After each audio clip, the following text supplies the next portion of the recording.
नमस्कार साथियों, मैं अनूप कुमार पांडे, शिक्षा संकाय, केंद्रीय संस्कृत विश्वविद्यालय, एनटीए द्वारा प्रायोजित राष्ट्रीय पात्रता परीक्षा के इस व्याख्यान श्रृंखला के 18वें व्याख्यान में मैं आप सभी का स्वागत करता हूं। मित्रों, आज हम परिकल्पना के विषय में परिचर्चा करेंगे। परिकल्पना या हाइपोथेसिस आप अनुसंधान के क्षेत्र में कई बार सुने होंगे और जब भी अनुसंधान की चर्चा हो तो परिकल्पना शब्द के बिना अनुसंधान की पूर्ति नहीं हो सकती है। वास्तव में हम कोई भी कार्य करते हैं, चाहे हमारे जीवन का दैनिक कृत्य हो या फिर जब भी योजनाबद्ध तरीके से हम कोई भी कार्य संपादित करते हो, जैसे गर्मी के छुट्टियों में हमें घर जाना है या फिर हमें किसी कोर्स में दाखिला लेना है या फिर अपने जीवन का कोई न कोई हमें गोल लक्ष्य निर्धारित करना है। कोई भी कार्य करने के लिए हम बिना परिकल्पना के कार्य को पूरा कर ही नहीं सकते और परिकल्पना प्रत्येक कार्य में होता है। लेकिन इस शब्द से संबोधित करने के लिए हमेशा हम अनुसंधान के क्षेत्र में जाते हैं। हम सभी कई बार आज तक अपने जीवन में परिकल्पना शब्द का उपयोग किए होंगे, परिकल्पना करके ही कार्य किए होंगे, किंतु उपयोग इस शब्द से, हाइपोथेसिस शब्द से या परिकल्पना के शब्द से नहीं करते हैं। आप समझिए कि परिकल्पना क्या है। जैसे मान लीजिए आपको घर जाना है, आप किसी छात्रावास में या किसी मोहल्ले कहीं रह रहे हैं, वहां से घर जाने के लिए जब आपको निकलना है, सुबह की बस से हमें घर के लिए निकलना है, तो आप पूर्व में कोई रूपरेखा, एक योजना बनाए होंगे कि सुबह 10 बजे की बस पकड़ने के लिए हमें कब घर से उठना है और कहाँ पे जाके बस पकड़ना है। फिर वहां से जाके अगर अगली कोई बस ट्रेन बदलना है तो वो हमें कब मिल जाएगी, उसको मिल जाने के बाद हम इस समय तक अपने घर पहुंच जाएंगे। तो जो कुछ भी कार्य आप प्रारंभ करते हैं, उस कार्य को करने से पूर्व एक जो संभावित उत्तर होता है, संभावित उत्तर अर्थात हम 10 बजे पहुंच जाएंगे और अगली बस हमें मिल जाएगी। या फिर कई बार आप देखिए 10 बजे हम पहुंचे लेकिन पता चला वो बस निकल गई, तो हम तुरंत करने लगे, अरे ये बस निकल गई तो अब अगली भी बस निकल सकती है। तो जो भी, या तो हम सकारात्मक सोच लेते हैं कि ये बस मिल गई तो अगली बस मिल जाएगी, या तो फिर नकारात्मक सोच लेते हैं कि अब ये निकल गई तो वो भी निकल जाएगी। या कई बार हम ऊहापोह की स्थिति में रह जाते हैं, सब ईश्वर पे छोड़ देते हैं, अब भगवान ही मालिक हैं कि क्या होगा, हो भी मिल भी सकती है, नहीं भी मिल सकती है। तो कोई भी कार्य करते हैं, इस प्रकार का हमारा ये जो चिंतन है, अर्थात कार्य को आरंभ करने से पूर्व उसकी जो फलभूति क्या होगी, कार्य पूर्ण होने पर क्या होगा परिणाम, तो एक संभावित जो परिणाम है, संभावित जो उत्तर है, या कार्य करने से पूर्व एक जो संभावित चिंतन है, इसी को परिकल्पना कहते हैं। आइए क्रमशः इसके अर्थ और इसके प्रकारों के बारे में सामान्य रूप से चर्चा करते हैं। साथियों, सामान्य अर्थों में समस्या को किसी भी समस्या का जो संभावित उत्तर होता है, उसी संभावित उत्तर को परिकल्पना कहते हैं। वही यहाँ लिखा भी है, सामान्य अर्थों में समस्या के संभावित उत्तर को परिकल्पना कहते हैं। इसीलिए इसे पूर्व चिंतन भी कहा जाता है। अर्थात अब तक उत्तर नहीं मिला है समस्या का, कोई भी समस्या से तात्पर्य हमने स्पष्ट है, हमने किया था स्पष्ट, इससे पूर्व के 2 व्याख्यानों में हम इस अनुसंधान के बारे में पढ़ रहे हैं। तो समस्या का क्या अर्थ है? समस्या अर्थात प्रॉब्लम, अपना जिस विषय पर हम अपना अनुसंधान कर रहे हैं उसको हम समस्या के नाम से संबोधित कर रहे हैं, ये आप स्पष्ट रखिएगा। तो इस समस्या अर्थात जिस विषय पर हमें अनुसंधान करना है, उसका क्या निष्कर्ष निकलेगा, क्या निचोड़ निकलेगा, इसके लिए एक संभावित जो उत्तर होगी, हमने संभावना बना लिया कि इसका उत्तर जो भी निकलेगा वो या तो सकारात्मक होगा या नकारात्मक होगा या फिर शून्य में चला जाएगा, कुछ उत्तर निकलेगा ही नहीं। तो इसलिए जो पहले ही चिंतन कर लेते हैं उत्तर की, उसी को परिकल्पना कहते हैं। और चूंकि पहले किया गया यह चिंतन, इसलिए इसको पूर्व चिंतन कहते हैं। आगे इसमें देख रहे हैं, अध्ययन की समस्या का निश्चय करने के बाद उसके कार्य कारण के संबंध में किया जाने वाला पूर्व चिंतन ही परिकल्पना है।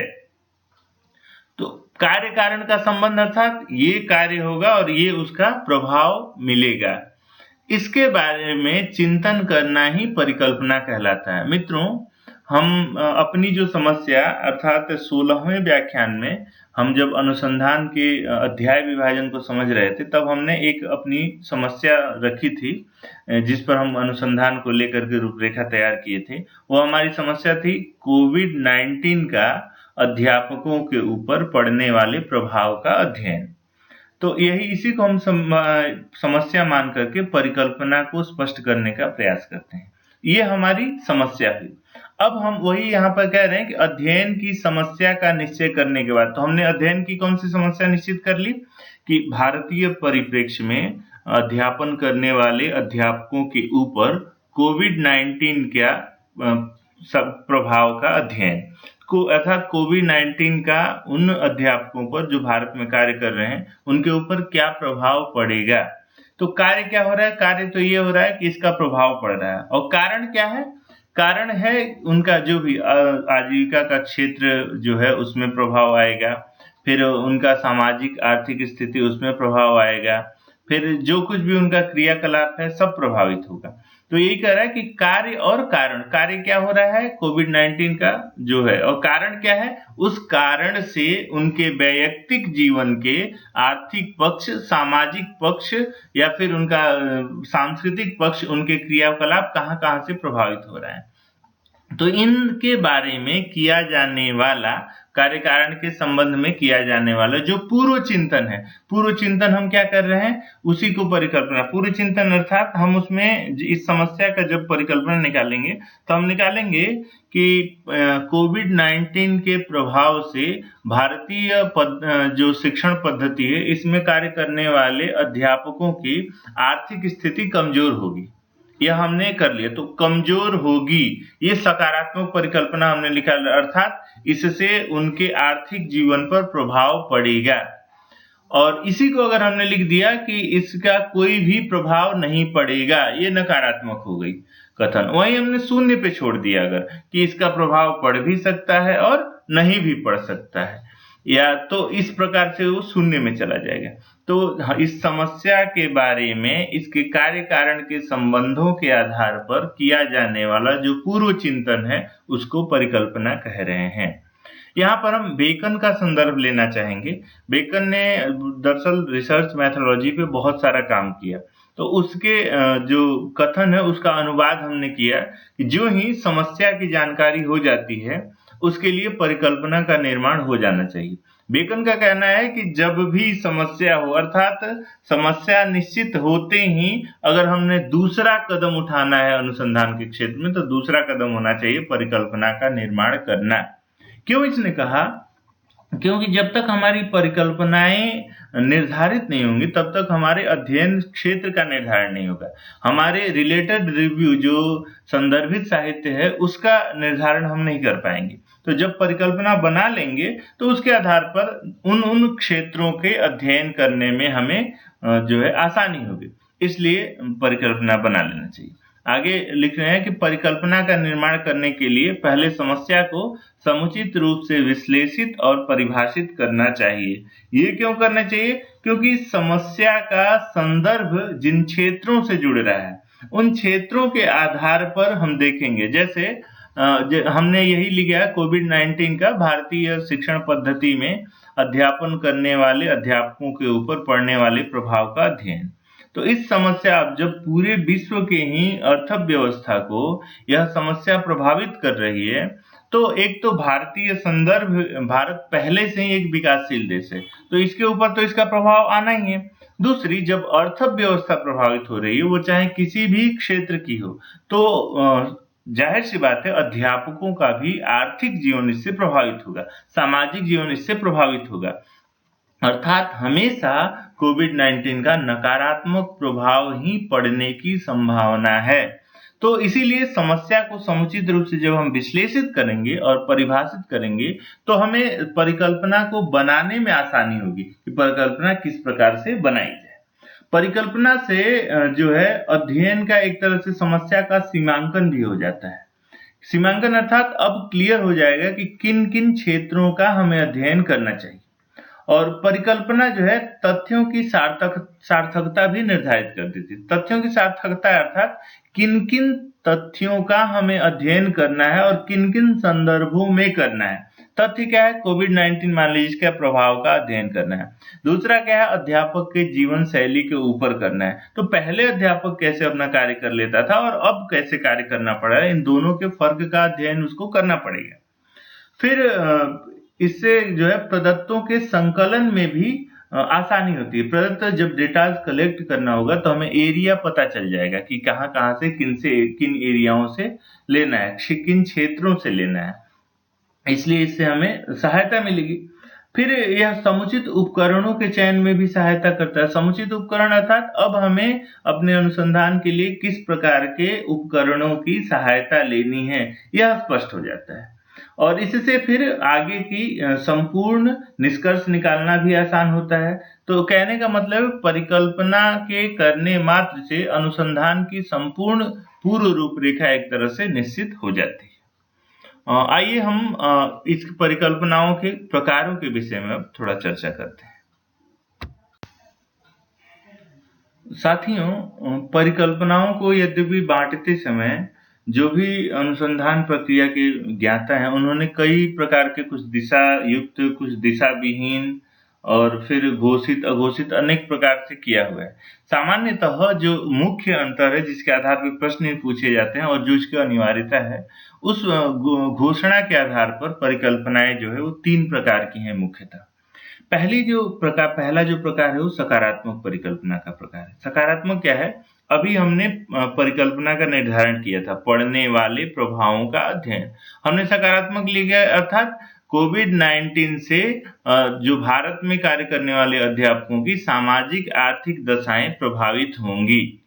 अब यह जो परिकल्पना है ये सकारात्मक परिकल्पना। वहीं नकारात्मक परिकल्पना क्या होती है? हमने लिखा इसका भारतीय परिप्रेक्ष्य में कार्य करने वाले अध्यापकों के जीवन के ऊपर कोविड-19 का कोई भी प्रभाव नहीं पड़ेगा। तो इसका ये नकारात्मक हो गया, उसका कोई भी प्रभाव नहीं पड़ रहा है। और या तीसरा होता है शून्य, कि इसकी कोविड-19 का प्रभाव भारतीय शिक्षण व्यवस्था में कार्य करने वाले अध्यापकों के ऊपर हो भी सकता है या नहीं भी हो सकता है। यह शून्य में हमने छोड़ दिया कि इसको कहा नहीं जा सकता है कि क्या होगा। तो इस प्रकार से ये 3 प्रकार की कथन के आधार पर परिकल्पनाएं होती है। परिकल्पनाओं का जब निर्माण किया जाता है, लिखा जाता है, तो 3 प्रकार की होती है। एक प्रश्न उठेगा कि इन तीनों में से सर्वश्रेष्ठ परिकल्पना कौन सी होती है? तो हमेशा शून्य परिकल्पना सर्वश्रेष्ठ होती है और बेहतर होती है। क्यों? क्योंकि जब हम सकारात्मक परिकल्पना कर लेते हैं तो कई बार अनुसंधाता को अपनी परिकल्पनाओं को सिद्ध करने के लिए एक तरह से पक्षपाती प्रवृत्ति आ जाती है। या नकारात्मक जब कर लेंगे तो भी नकारात्मकता के तरफ पूरे अध्ययन को मोड़ने की एक प्रवृत्ति सी दिखाई देती है। और अगर शून्य है तो शून्य अर्थात 0 पर है। अब 0 से सुई इधर भी जा सकती है, उधर भी जा सकती है, कहीं से भी। तो पक्षपात होने की संभावना कम रहती है, इसलिए शून्य परिकल्पना बेहतर होती है।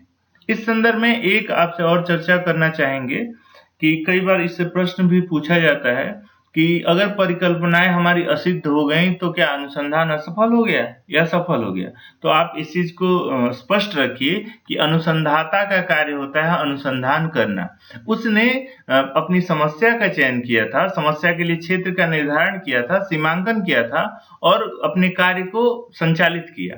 उस प्रक्रिया में संपूर्ण कार्य को करने के बाद चाहे निष्कर्ष जो भी हो, अनुसंधान का पूर्ण हुआ, अनुसंधान सफल माना जाता है। हाँ, उसने जो परिकल्पना की थी वो जरूर कई बार निरस्त हो जाती है, तो उन कारणों को बताना होता है। और यह हो नहीं, निरस्त न हो, इसके लिए ही हमें पहले समस्या को अच्छी तरह से समझना चाहिए, समझ करके उसको व्याख्यायित करनी चाहिए और फिर परिकल्पना बनाने का कार्य करना चाहिए।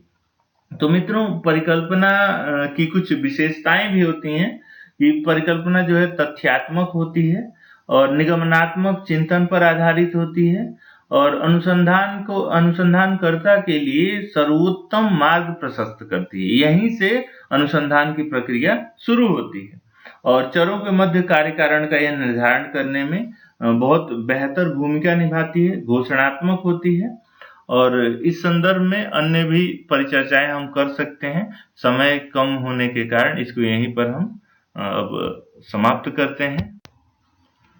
तो साथियों, हमने परिकल्पना के बारे में सामान्य अर्थ को जाना। इससे 2-4 ही प्रश्न आते हैं कई बार।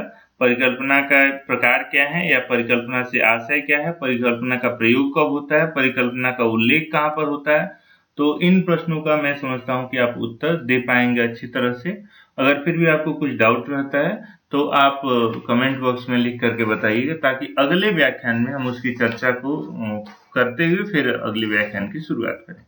ठीक है, इसी के साथ धन्यवाद सभी को। अगले व्याख्यान में फिर से एक नए बिंदु के साथ मिलेंगे हम। धन्यवाद।